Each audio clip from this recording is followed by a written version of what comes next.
The following podcast contains explicit language because, frankly, I am tired of editing out Sonia's swearing. She cannot help it. It's a constant problem, and I'm just tired of dealing with it.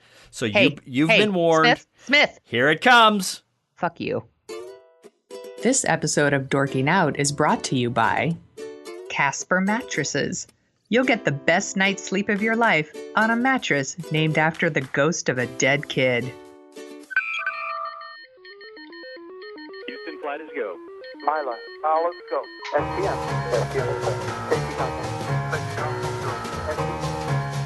From Assignment X, Amalgamated Storytelling, and thesoniashow.com, it's Dorking Out with Sonia Mansfield and Christopher Allen Smith. Welcome to episode 86 of Dorking Out, a podcast for people who like to dork out about stories and the stories and culture that we love. That means movies and TV, books and podcasts, and everywhere else we find stories that interest us. This is the Dorking Out about Star Trek Discovery, episode 10, Despite Yourself edition.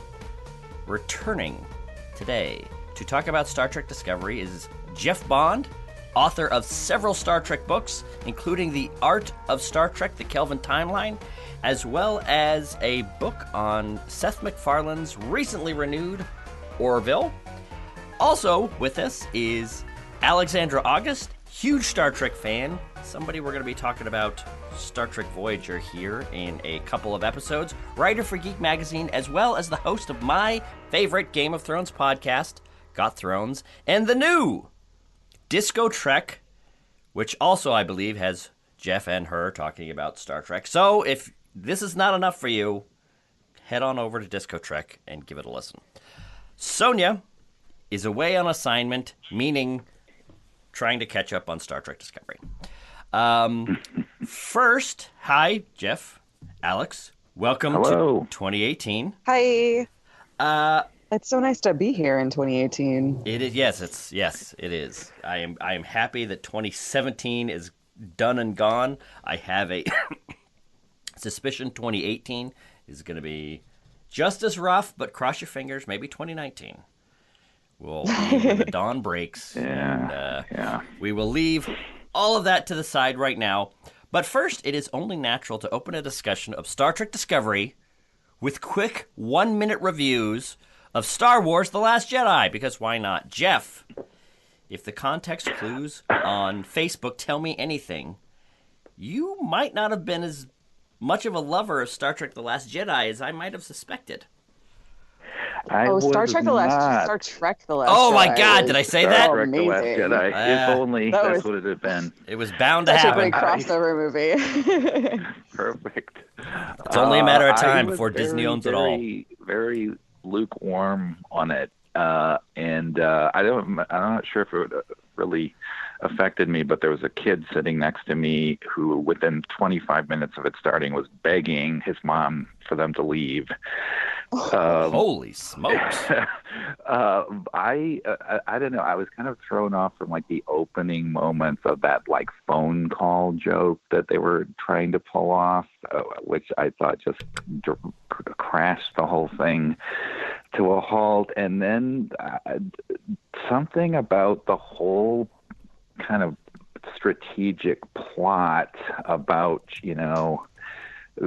chasing the rebel fleet, through hyperspace, and which to me all played like them just sitting in a parking lot for 2.5 hours, with no suspense, and being fired on by this like planet-sized ship that never made a dent in them, except when they blow up Princess Leia. It just really seemed flat to me. I liked things about it. I liked all the stuff with Luke Skywalker, which a lot of people were outraged by, apparently. I mean, I had no problems with, like, kind of the direction they took some of the characters, but for whatever, it seemed to have no narrative drive to me. And I was sitting at the end of the movie, you see the trailers and images, there's going to be like this big walker battle somewhere in the movie. And I was sort of like kind of waiting for that to happen. I got to the point where they're sort of getting there, and I and I've never felt like this in a Star Wars movie before, but I was literally like, how can they possibly fit this in? This movie has got to be over, there was, I just couldn't believe it was still going. And at the point where, Luke Skywalker's actually, his Force projection ghost is walking out to actually meet the walkers, on the battlefield, I was literally thinking they're going to end it right here. It's going to be a cliffhanger, and this is going to be the last shot of the movie is Luke walking out to meet the walkers, and then there was still more of it. Yeah. Cool. So it would have been. Well, that's sort of the other thing is like the way they wrap everything up. It's not like this is Empire Strikes Back. There's no cliffhanger. You're sort of just like, well, I don't really know exactly where they go from here. Right. And I didn't. And this is the only Star Wars movie apart from maybe probably Phantom Menace where I had no desire to go back and see it in a theater.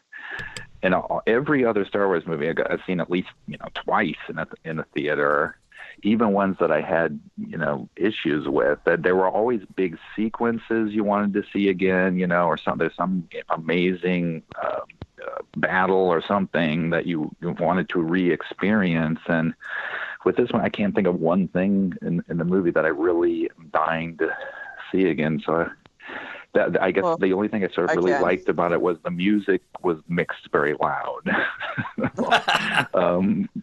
I like that part of it, but yeah, it really kind of left me cold for some reason. And I read a whole big essay about how the reason it left me cold is because I'm a man, and this is like the first feminist directed Star Wars movie, but I don't really kind of feel that way. I mean, I loved The Force Awakens, and I absolutely loved the character of Rey, and I could not wait to see where they were going to take her, and I felt like they didn't really give her much to do in this movie, and I found that one of the most frustrating aspects of it. So color me frustrated. So real quick, and then I'm going to jump on to Alex's opinion of this. Have you seen it just the one time?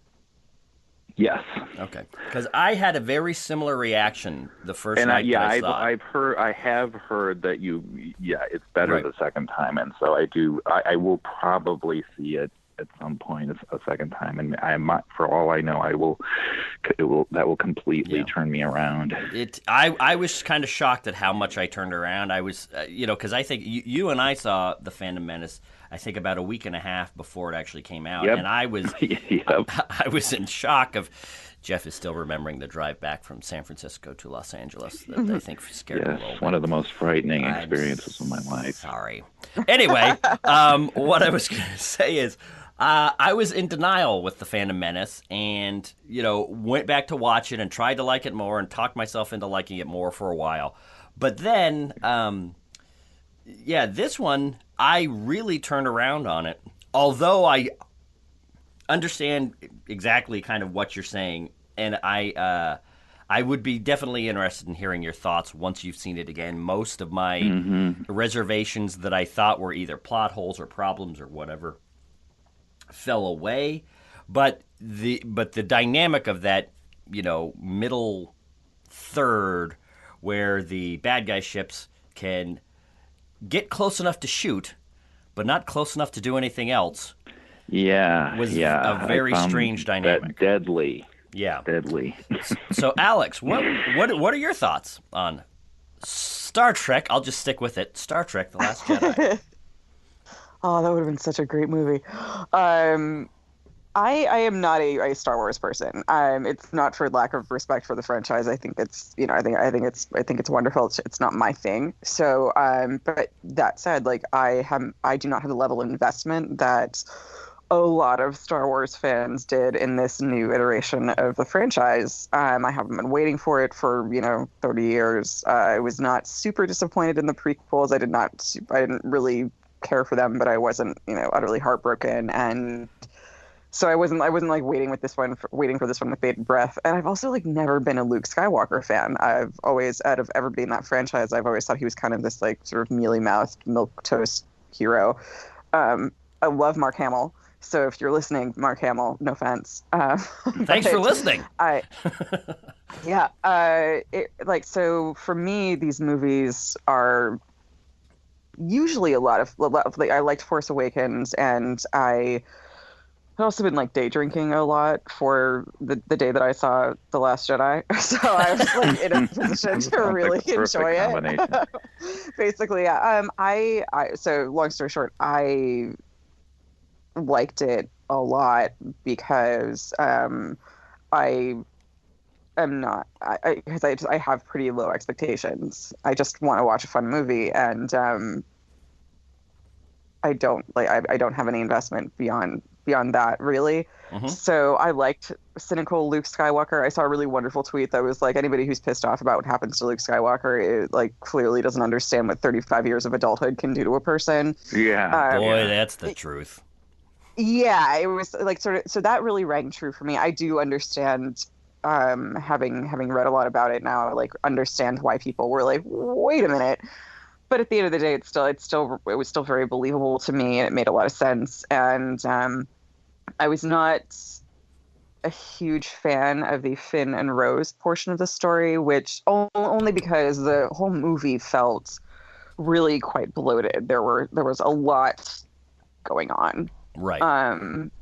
And it wasn't, and I feel bad saying I didn't care for the Finn and Rose stuff, because I feel like I was like, oh yeah, no, I didn't care for like the diversity part of the story. It was just I was the same way. Yeah. Yeah, and I feel I really understand representation and how it can affect your interpretation of a piece of content, and so I kind of held back a little bit when I was like, yeah, I didn't like that, but it just that whole aspect of the story didn't feel like it had the same amount of dramatic stakes as the rest of the story did. I'm a big fan of the relationship between Kylo Ren and Rey, just because I find it really intriguing, and so I like that part. And for me, like the sequence that I saw that I was like, I will go back and see this again, the one that like made the entire movie for me was Laura Dern's character plowing the ship through. Yes. The destroyer, when they took the set, when they went silent completely in space, and you just saw what happened. You just saw that ship ice through.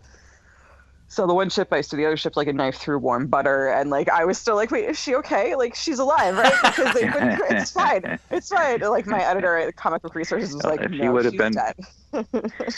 if she would have been Princess Leia, she would have been totally fine. That's right. Yeah, and even that kind of stuff, even those sort of like adjustments to the Force, I kept hearing, Harrison Ford ringing in my ear, being like, "That's not how the Force works," and I didn't care. Yeah.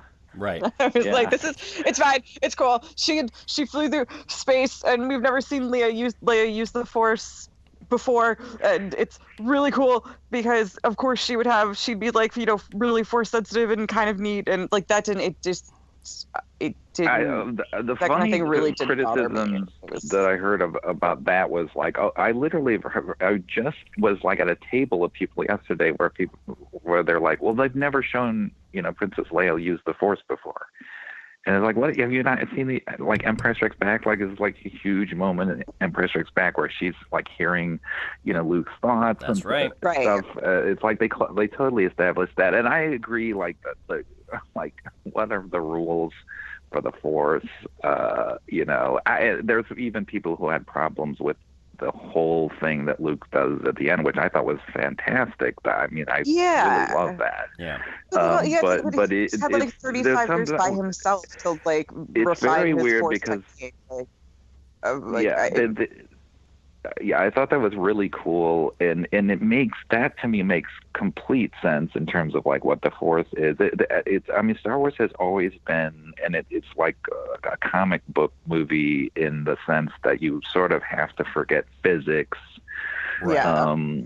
But there's a difference between, there's some just parts of physics that just feel, whether you know anything about physics or not, when you watch something there's things that don't feel right and aren't believable to you just as a human being in the real world. Right. Yeah. Whether there's magic or not. And to me, having someone standing directly in front of an explosion that throws them out into space, but doesn't do even mess up their dress, and then they're able to. Yes, you can survive. If we've seen 2001, we know you can survive for a few minutes in vacuum. Vacuum doesn't kill you automatically, instantly. Right. So that sort of wasn't my problem with that. It was just the whole idea that she survives the explosion, but that's another thing that it sort of happens in movies all the time. You see people outrunning explosions, but even that is a sort of, there's sort of this like, oh, well, they're running in the opposite direction of the explosion, so that saves them. When they're just standing, that was like one of my favorite parts of the Hurt Locker, when he gets right next to the bomb in the Hurt Locker, and he's like, no, right. Right, like that always made me think. I was like, wait, can you do that? Like, if there's a bomb, just like, I mean, she's not wearing like armor or anything. So, there's stuff. Right. But the whole thing about Luke, I thought, that was those criticisms of that from fans. I thought was ridiculous. All this like, oh, this is not the Luke Skywalker I know. It's like, this is Luke Skywalker 35 years later. Of course, he's not the Luke Skywalker. And things have not gone well. Like he's like, he has a reason to be upset. It's clearly been. Yeah, I thought that made total sense, and it also like people are like, oh, Luke would never run away from. There's a great meme that shows people complaining about Luke running away from his problems and stuff, and then they show like Ben Kenobi, who hid out in the desert for 30 years, and Yoda, who hides out in Dagobah for God knows how long. So it's all fits in with what these characters did. Right. Yeah, like I remember thinking, like when I was watching it again, like I said, I always couch this in like I'm not a Star Wars person. I'm not somebody who knows these movies like the back of her hand. But I remember thinking, I was like, yeah, like the Jedi Master is like far away all the time. That's what they do. Yeah. Exactly. Things go wrong and they go away. And right. And I get that he's supposed to be like a New Hope and stuff like that, but like it's. Like, yeah, it didn't work out. It didn't work out the way he thought. That was sort of kind of the whole thing. Yeah, he spent 15 to 20 years training students, one of which he almost murdered. And then he realized, what, maybe this is not for me. I'm out. It seems seems pretty, he had his own confrontation with the Hitler baby dilemma. And, it seems pretty close. But I don't mean to graduated college. He had a job. That's right. The economy fell. He got laid off, and he was really disillusioned. And we've seen this before. All of this has happened before. All of this will happen again. That's right. Yeah. But I don't mean to short circuit this fantastic discussion of Star Wars: The Last Jedi with a on-point discussion of Discovery. But unfortunately, I will.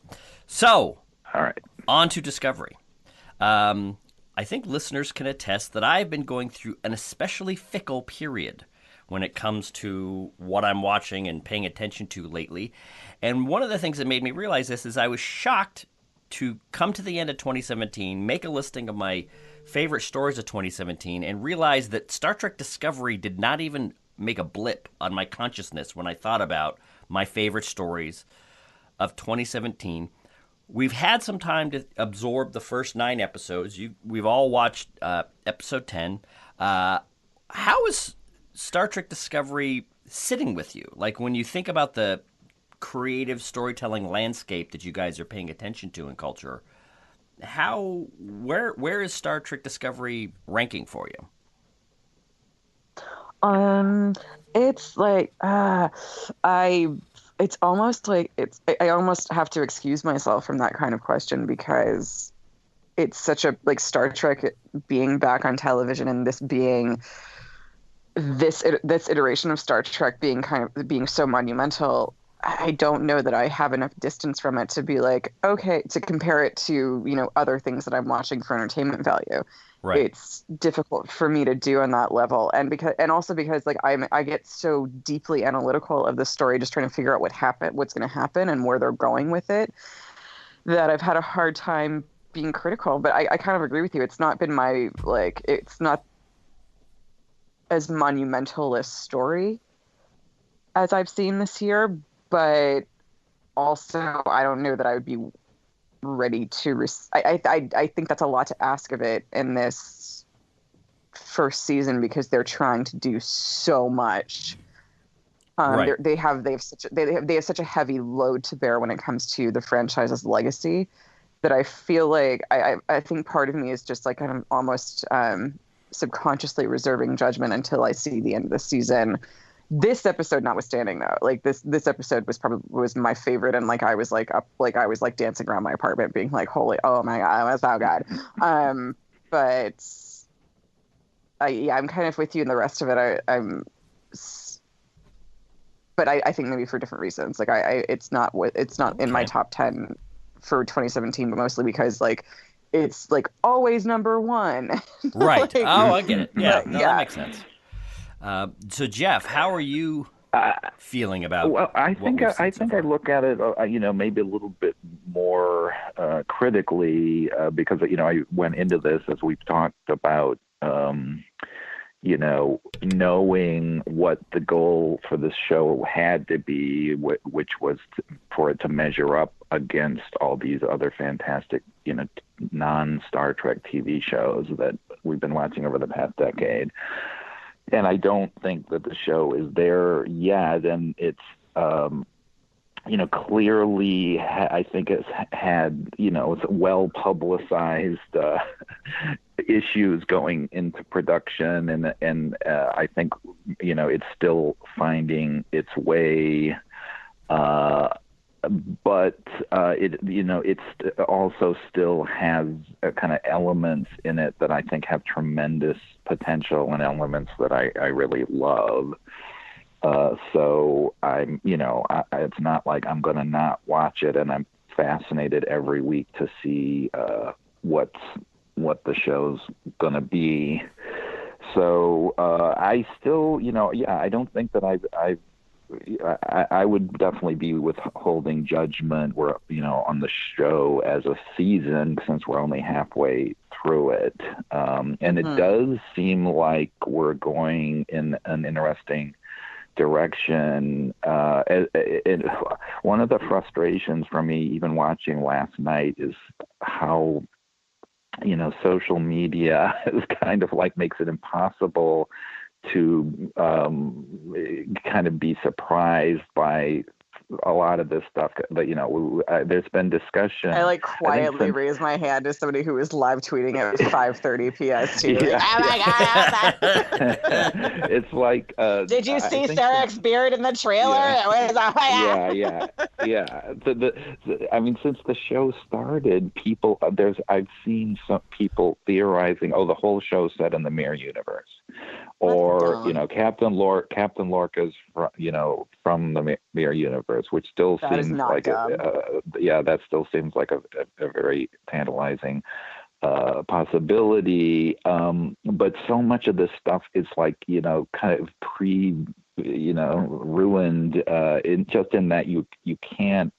You're like watching and it's like, here's what everyone's been talking about for the past 3 months, starting to happen. So, but I do think that I did like this show. It's interesting, as right before I watched it, there was some article about how, we're going to see. I think they were talking about the second season of the show. Actually, we're going to see more, Star Trek like stuff. Yes, I saw that. That's one of the things. And then we have, Jonathan Frakes directing this episode, who of course is a guy who was on Next Generation and directed lots of Star Trek. He was a good director, and I even felt watching it. Jonathan Frakes is actually. What was that? Is actually.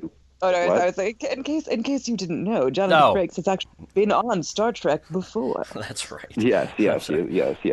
So this episode seemed almost like this is the direction we're going now. This is his direction to me was a little bit more. It was good, but it was the approach was just a little bit more conventional, kind of less edgy than we've been seeing.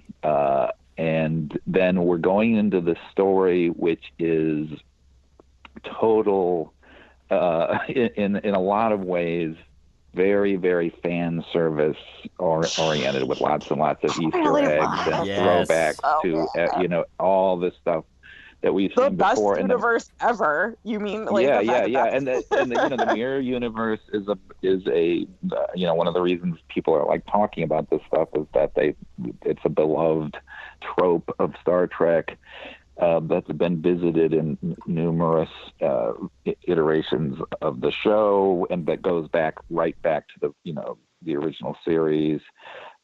So seeing how that's going to be approached on this show is interesting, and I thought a lot of the stuff they did was brilliant in terms of kind of reimagining that stuff, down to. And there's some great, like twisty, like fun ideas, like making Tilly have to be, right. Transformed from goofy, nerdy to this hard ass captain, and the thing that the mirror universe, one of the things that it's always been for the earlier versions of Star Trek, actually is sort of a budgetary tactic, where we can use all of our same sets, and we don't have to hire any new actors, because we'll just have our actors play different evil characters for the price of a goatee, and that's you can have a episode. Yeah, that's that's that's the approach they took on the original series, and on there's many episodes of Deep Space Nine where they go into the mirror universe, but it's still really set on Deep Space Nine. Enterprise, did the whole thing, which this episode is very much connected to. Mm-hmm. Although Enterprise had to build, reconstruct the original series sets, so they actually had to spend money. But what they had new credits, not enough credits. No, that's right. Yeah, right, exactly. Which was fantastic. Way better than the credits that they usually had for that show. No. Right. But this is what I love about the show, and in some of the novels have kind of explored a little bit more the scope of the mirror universe, but that's never happened in any of the shows. In the shows, even though they've had some like space battles and stuff, they've never really tried to explore the scope of the Terran Empire and what the sort of politics of that are. And what's got me very excited about this is the whole idea of like what if they're going to meet the actual emperor of the empire, and who that is, and what there's already kind of some theory floating around that Lorca's whole thing is that he's trying to assassinate the emperor, and needs Burum for that. So I'm very, very interested in seeing what that's going to be. I mean, as far as this episode goes, it's hard to judge it, even though it's very fun. As an episode, it's very much, just a prologue. Obviously, it's a setup for what's going to happen next. So it's hard to judge it. But one thing I love the whole thing towards the very end of not necessarily the execution of the fight in the elevator, which I thought was so, but the whole idea that. Of how the captain of the Shinzu notices that his crew is afraid of Burum, and that he decides he's got to kill her to earn their respect, which I thought was fantastic. It writes, at the heart of what's cool about the mirror universe. The only thing I was thinking. And I don't know. I sort of broached this, and now I don't know if maybe I'm spoiling something, and I have no idea if this is what's in store. But I was thinking, like, why wouldn't they have, Michelle Yeoh's character be captain of this ship and have because she's Burnham the Empress have to kill? Yeah, I know. Yeah, so that's Sorry. so I guess we potentially ruined all that. But yeah, what I think would be incredible is to have Burnham have to kill her captain all over again and go through that, because obviously her reaction to killing this guy that she sort of already knew as being dead from her crew, Right. Was a very powerful reaction. Not nice. Oh, I'm sorry. No, that's okay. I should I have said this at the beginning. If Alex, that's we've opened the doors to swearing on this show, so feel free to let it rip.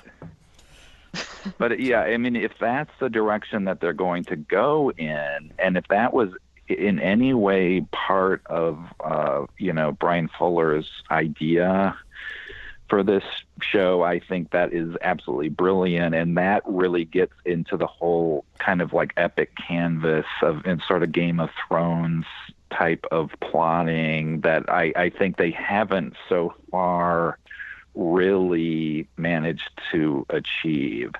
On the other hand, we've all just completely ruined it. If that's what's going to happen, it's going to be hard to enjoy it now because exactly. I read a really good. Yeah, sorry everyone. Spoiler alert. I read a really good. I'm a pain in the ass to watch stuff with. Like, I guess the ending to The Usual Suspects, and like that. I'm not like tooting my own horn. I'm wrong a lot, but I'm also I can't help but telegraph a lot of the times. Right. And this show's not like terrifically difficult to telegraph. Right. But when I read an article after the premiere of Discovery, like when we were like maybe 3 or 4 episodes in, about how like terrifying and awful it was for Burnham to have gone through this, this sort of like coming of age moment on the Shenzhou, and then essentially be put back on a ship where the captain was championing essentially that kind of behavior. We've seen Lorca breach protocol like all the time. And so the idea of it once again, like putting her in a position where she'd have to kill Giorgio if Giorgio's the Empress, which would be so dope, is, I think, really, I mean, this whole episode, like I'm such a huge Mirror Universe acolyte. I was like losing my mind the entire time. And I thought it was pretty well executed just in general. Like I would have been happy to like just see them walk around with like the Terran symbol, the Terran Empire, like insignia around. I'd be like, do you see that? It's soar through the earth. It's like, I would have been like happy with that. It does not, like, you don't need a lot to get me excited about a Mirror Universe episode. But on the back end of that, I've seen it twice now, and I was like, this is actually real good. It's partially because they're really leaning into like how emotionally distressing it is for these people to be in this universe and see their friends and see the worst iteration of them. And it's at first I was like, I'm kind of not here for this. Like, I don't really need y'all to be like emotionally upset about this universe that isn't your own, that you have no, you have no real, like, you're not responsible for this universe. Like, nobody in this universe is actually your friend. They are all bad people. Like, why are you so upset? But then, like, you think about the human element of seeing, like, especially this guy, what's his face? Connor. Right. You see him, like, seeing Burnham see him, and seeing the crew kind of be like, oh my God. Or like, yeah, like seeing her, she's like, he was my ops officer and he died at the Battle of the Binaries, which means she was responsible for it. Right. And upon second viewing, like seeing that kind of emotional weight, seeing that emotional toll that it took on her, like you kind of can't help but connect to it and realize like, oh, this is really, really difficult for a lot of people to see. So like to see this universe that they like, because like it's not like Worf like walking through like 15 universes in that one episode being like, oh, I have kids here with Deanna Troi, this is kind of interesting, let's make out.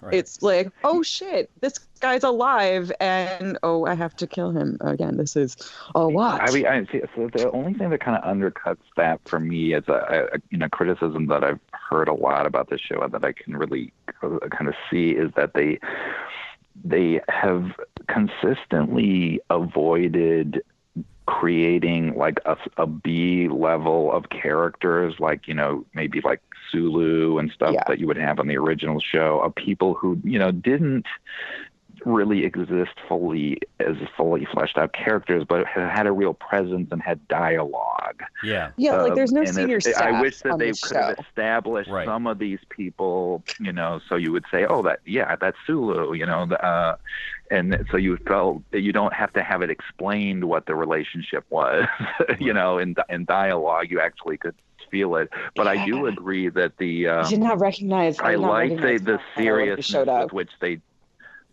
dealt with the, you know, the emotion. I like the dialogue between Burnham and Tilly, where she's explaining about how these characters are just as afraid as you are in this situation. That's it was also why like they're behaving like this. It's all bravado. It's so like, have you guys and I love read the agony booth scene. Was, you know, is not only a great, like, it's really feels like even sort of the lighting that they used in the original series, but just taken to this like extreme, and then the whole, you know, just having three people just screaming and, you know, suffering and also, in like, that whole environment was fantastic. Having the people in the brig, like, that were just in cells, like, you see them, there's a shot of like one woman who's just like kind of walking around with this really bleary-eyed look on her face. Like, not only like is it the people in the agony booth, like the people in the brig are like, this is awful. I don't want to listen to this anymore. I don't like it's there's a really big so one of my favorite iterations of the Mirror Universe actually isn't a television show. It's the TNG book Dark Mirror. That it's if you haven't read it, if you're into like reading Star Trek novels, pick this one up. It's really, really good. It's very non-canon, especially because DS9's treatment of the Mirror Universe kind of blows it out of the water, because in this Mirror Universe, the Terran Empire is not overthrown by the Cardassians, the Klingons, and the Bajorans, or they don't disarm after Spock, after the events of Mirror Mirror in the original series. And so you get a look into like what a next generation Enterprise, Mirror Enterprise would look like. And because it's not a television show, there's a serious lack of camp. It's very, very dark, and it's very, it's still a Star Trek novel. It's like really upsetting. Because like all of these characters, and I think I would wager to say like the Next Generation was one of the most idealistic Star Trek shows, and presented the most presented the environment I think that like we all want to live in. Like if I had my druthers, like I would like sign me up for the Enterprise D. Like that's where I want to be. Right. If I get to, you know, do this, if I ever get to do this, like I want to be stationed in the Enterprise D. And so it flips that on its ear and makes it really, really dark and scary and really just sad. Like Crusher's the captain's woman and she's miserable, and Picard is an awful person. And like as good and wonderful as Picard is in the series, he is that awful in this book. And like Deanna is this weird psi warrior who uses her empathy to like manipulate people and and like brainwash them. It's like it's really cool. But it's I was so excited to see this show almost kind of take the same tack, where it's like, okay, we're going to deal with the actual mental issues and like we're really going to parse out what it's like to live in the Mirror Universe. And to and like how you have to survive in it, because it's exactly what Burnham says to Tilly is exactly part of Dark Mirror. It's like part of that book. Like that conversation almost happens to a T when Picard, like, because Picard winds up on the Enterprise, and I can't remember the exact logistics. I can remember like an actual line from the book, but not actually like some of the plot. But that's like, they talk about how the Empire is getting too big to sustain itself. They talk about how you have to like walk around and look with one eye over your shoulder, and how just essentially miserable it is to be a resident of the Empire, even if you're human, because you're just you can't trust anybody and you have no real relationships. And it's not, like the fact that they're getting into that was like really, really tickled me, along with like the Ocean's 11-esque montage we have of like the ship changing its serial designation to an ISS from a USS, and everybody's switching out their comm badges, and like the super dope uniforms instead of like the like awful like midriff bearing flight suits that Enterprise had and like that TOS had, which I'm like not mad at. I like it was like I was like, wait, they get complaining about the uniforms, but I thought that the gold armor was a great actually just sort of a spin-off of the gold vest that Kirk's wearing in the original episode. So I thought that was and they still have like all their cool medals extrapolation of that. That's right. So I guess what we've learned is that in order to have really from Hugo Boss and the Nazis to the Mirror Universe, there has to be some element of supreme evil before you get fantastic uniforms. Yeah, everyone's hotter in the Mirror Universe. Like that still has not changed. Right. Well, let me redirect a little bit and kind of bring this in for a landing. Jeff, I what you said about secondary characters, not like Sulu's, not really being developed. I think there's definitely something to that, and I would like to push out there a little bit that between Connor and Dr. Culber last night, the reason that they don't have the secondary level of characters is because they keep killing them. Every time we get to know somebody, it's a pretext for feeling bad when they're murdered 5 minutes later. Yeah. So I guess we return to the Ash Tyler, is he a Klingon or not storyline. And it looks like something's going on. All signs point to yes. Yeah, it's interesting because the question is there we know, like there are a couple of things we know. We know that Ash Tyler is there was an actual Ash Tyler. Like he has Starfleet records that they could not have, like that's not like I don't think the level of subterfuge is that sophisticated that the Klingons have inserted records of Ash Tyler into the ship's computer. So we know that there was an Ash Tyler. And we know that Culber specifically said, hey, you know what's interesting is we checked for things and engrams inserted underneath your personality, but we didn't check for them overlaid on your personality. Right.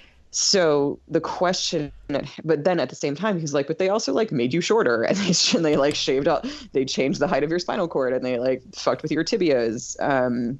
Right. So the question, and like there's a bunch of scar tissue around his organs. So the question, like I think for me is like, is this Ash Tyler, and did they do the physical reconstruction on him in an effort? Like, was that part of the overlay of Voke's personality that they inserted into him? Like, did they need to do some physical reconstruction for that to happen, or is this Voke and they reconstructed him to be Ash Tyler? I think they might have actually literally pulled out Ash Tyler's organs, stuck him into a Klingon body, stuck him into Vogue somehow. Because otherwise, why go to all that trouble? That's like I'm still holy smokes! I love how it raised the dramatic stakes of this episode, though, to have them be in the Mirror Universe and at the same time to have this Vogue storyline unfolding. Like that is. The one thing that drives me, and it was like really, I thought it was really well done. That like the entire time they're here and like they're like, yeah, it's the Tyrian Empire and it's really messed up. And like, whereas Tyler's in the back being like, did I just kill that doctor? Yeah, the doctor we all loved. I love that doctor. The one thing that's kind of been consistent and is like drives me crazy from the first episode that they're on the Discovery is that they established like immediately when you get on the Discovery that it's apparently like some almost like some Section 31 like military secure, but they seem to have the worst security. In the first episode, Burnham's able to just basically just walks into engineering at night, nobody's there. So she can investigate something. And in this episode, when they're in they already know they're in this dangerous region of space that they don't really fully understand. So you'd think they'd just be on at least yellow alert, which I think that they are, but still, he can kill the doctor and just walk to the transporter room, Right. and nobody apparently notices that I was like, wait a minute, killed in girl. sick bay. So that it's this standard. Well, because they also have they have life sign readings and everything. Things. Have, yeah, exactly. Is there not the an kind of alarm thing goes off that they when would do suddenly all the dies? time in the original show, where are we gonna knock somebody out and hide him in the closet? No one's going to notice while we do something else really complicated. But I wish that they would cover themselves a bit more on stuff like that. But I do agree that throwing this crazy thing that's going on with this character in the middle of them, going into this even more crazy mission into the mirror universe is very ambitious. But it still kind of goes back to what's is Lorca basically, this is all part of his plan? Does there's periods where Lorca is at least aware that there's a romance going on between Burnham and whoever this guy Tyler. That's right. But is Vok. he aware? Is he aware at all that this guy might be a Klingon? He's acting awfully weird. That's so that's what makes me so excited about it, is that I'm in the camp that Lorca is. What we've been seeing is, speculation, spoiler alert, I guess, that what we've been seeing this entire time is the mirror universe version of Lorca, who popped over, and mostly because it's, you can get me to I'll go a long way with you on the whole Lorca's a different kind of Starfleet captain. I was willing to be the kind that you can murders buck his protocol, crew. yeah, you can. Yeah, I'm you legit didn't go down with your ship and seppuku your entire crew without their knowledge. Sorry, I'm not I don't that does not jive with even the broadest interpretation of what it means to be a Starfleet captain. Yeah. And I would honestly fault the show if they were no, he can stick around, it's fine. No, he kind of sent Cornwell he's too morally ambiguous, which makes me it works if he's part of the mirror universe, that's where he came from. And he's just got a very specific mission in mind. That makes sense to me. Right. But you add for that to be going on, but then to have this happening under his nose, and he's oh, I did not know that. Really excites me. Yeah. Just the layers of dramatic, the layers of narrative that are happening in this, in this story right now are. Man, I thought by this morning I'd be able to be critical and professional about discussing this episode, and I don't think it happened, guys. I think I'm still standing out. That's right. Lucky for you, the level of professionalism of the show is very accommodating when it comes to that. So, is there anything else that you guys would like to say before we wrap this episode up about Star Trek Discovery Episode 10?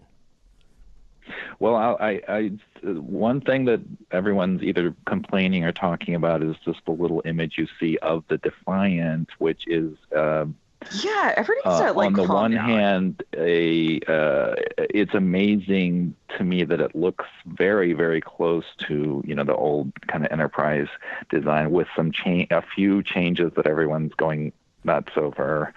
But on this show, I talked to when I did this Art of the Kelvin timeline book, I talked to a couple of people who were working on Discovery, and they said, in terms of the spaceship designs, one of the things they wouldn't allow was to have a cylindrical warp engine on anything. That's why it's much more blocky, it's kind of like a square tube shape. And so to show the Defiant, which is shown on the original series and on Enterprise, and is just the old original 1966 Enterprise design. So it's slightly updated for this, but I'm kind of shocked that they didn't completely reinterpret it. Clearly they wanted to be, people to recognize and say, oh yeah, that's the ship that was shown, but it's still slightly tweaked, and it does have also, it's been 100 years, it's been 90 years. Yeah, right.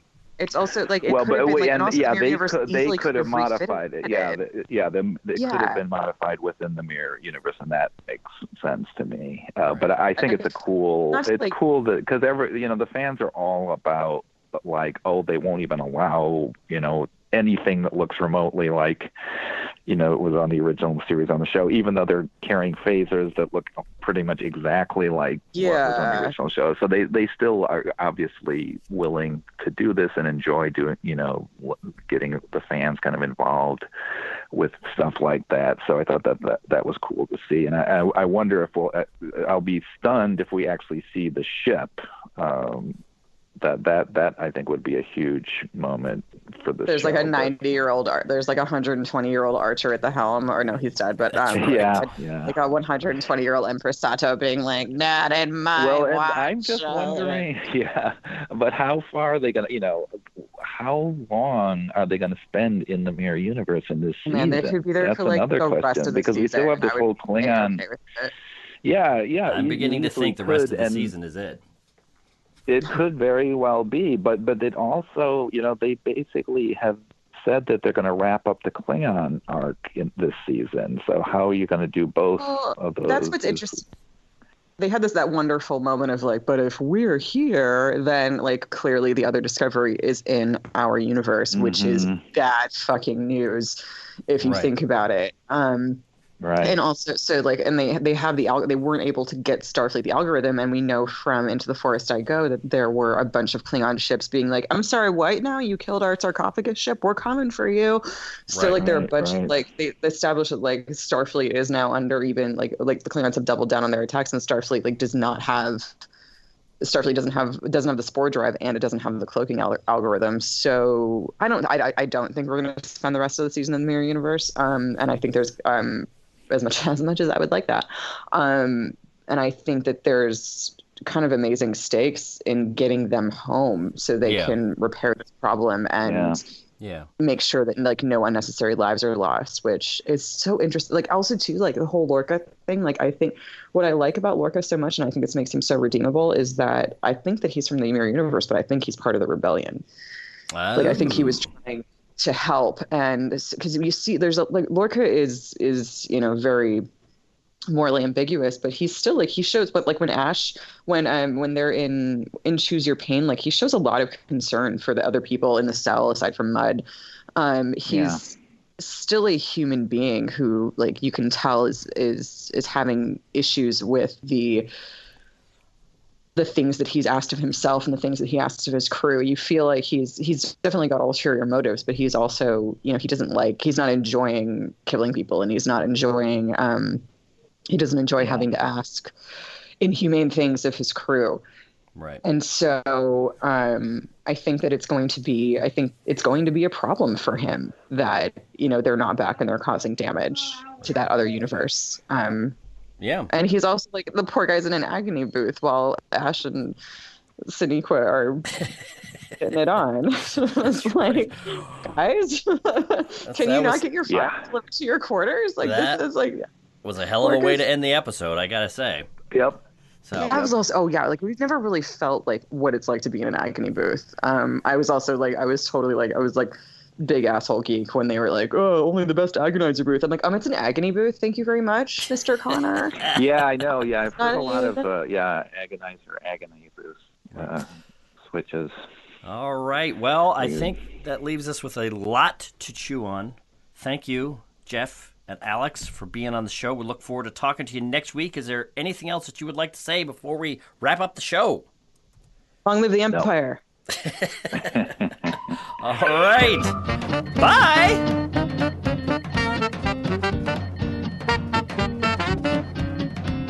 The Dorking Out Show is on Twitter at Dorking Out Show, where you can also find me at Jet Juergens and Sonia at The Sonia Show. And you can read all about my random adventures at my blog, thesoniashow.com, and track the slow, creeping process of Chris's novel and his other hijinks at jetjuergens.com. Yeah, you know what? Go right over there right now and see how much is going on jetjuergens.com. Anyway, it'll be fun. It'll be like a trip back to 2016. Anyway, you can find out more about the Dorking Out Show at dorkingoutshow.com, and while you're over there, you can support us by giving us a review on Apple Podcasts. Please, for the love of God, for some reason, Apple Podcasts holds our destiny in their hands, so go over there and give us a rating, please. Sorry. We would do it for you. We have a handy link on our website. It'll whisk you right over there so you can gush your love all over us. This is disgusting. It's disgusting. Why did you write it like I think this, Sonia? you wrote I it didn't like write that. it like this. I don't write this. We would gush love all over you and your podcast. Yeah, we would do that. Anyway, point Gushing. is, I think we might be re-recording this here in a moment. Gushing. Jesus. What kind of podcast are you turning this into? One that people will listen to.